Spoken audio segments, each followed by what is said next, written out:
Hello friends, I am Achal Gaur going to provide you a dictation. For hard word outlines of this passage, visit our playlist. So we ready? 5 seconds. Start. Mr. Vice Chairman, I accept the principle of the separation of the railway finance from the general finance. I also accept the desirability of this arrangement. It is not only a convenient arrangement but it is based on sound principles and is conducive to the better administration of the railways. I also agree that the contribution of the railways to the general revenues should be in the shape of fixed dividends, but I cannot agree that the dividend should be fixed at 4%, and that is the crux of the whole report.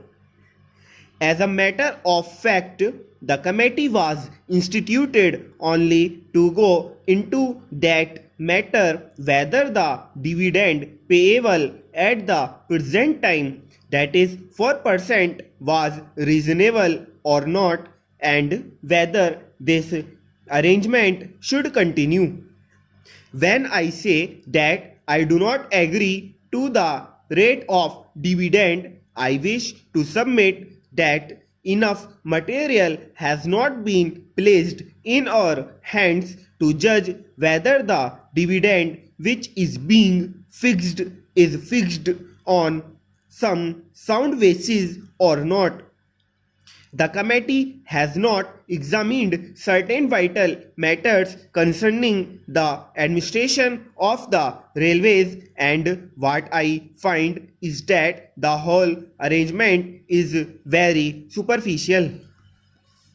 It appears to me that the railway administration and the finance administration came to an agreement, and the committee did not find it necessary, because of the agreement between the two ministries, to examine and to go into the vital matters which affect this issue.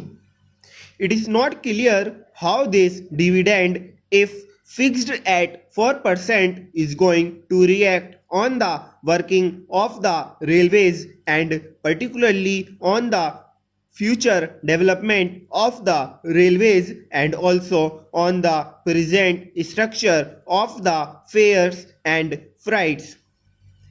This question has not at all been examined, and I do not know what reaction it is likely to have.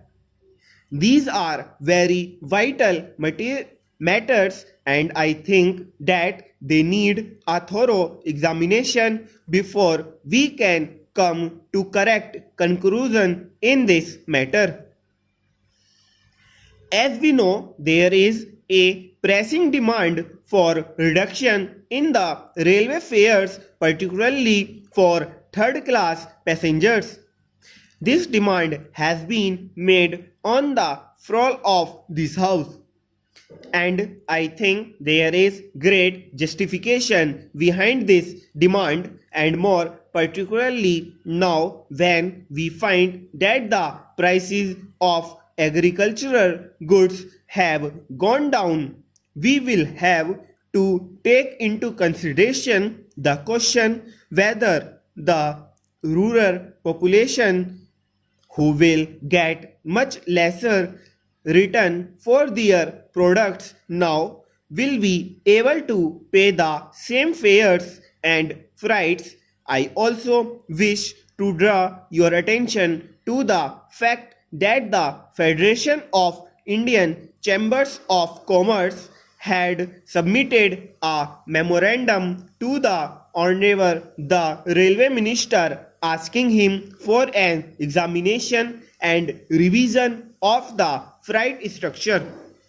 I do not know what the position today is, and unless and until we are enlightened about that, unless and until we know where we stand in relation to freights and fares, we are not in a position to take any decision whether the rate of dividend should be 4% or not.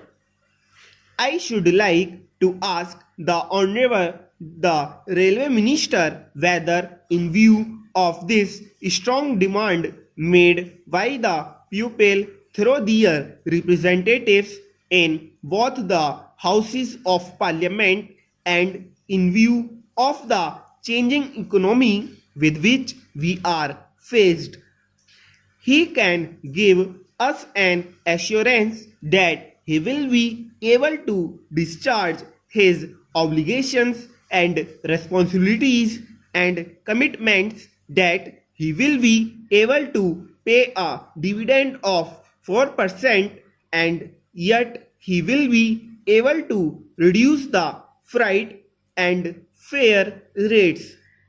That is the basic thing.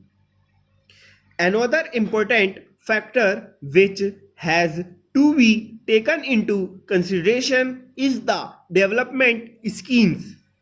I wish to submit that there is no new approach in this matter. I find that we are going about in this matter in the same phrased manner, and the aspirations of the pupil have not at all been taken into consideration.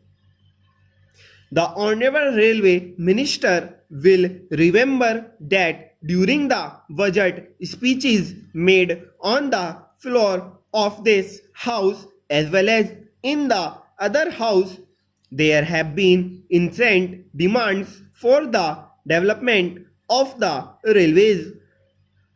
I do not know what he thinks about it and how he thinks that after paying this dividend at 4%, he will be able to meet that demand and he will be able to find a way for the railways to expand their economy as they think it proper, as would meet the demands and aspirations of the pupil.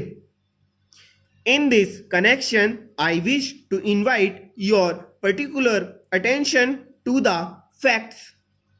I will be happy if we could pay even a larger percentage, but the fact is that we must be sure that the railways are in the present circumstances in a position to do so and yet discharge their responsibilities and obligations and satisfy the needs and demands of the pupil, which are legitimate and justified.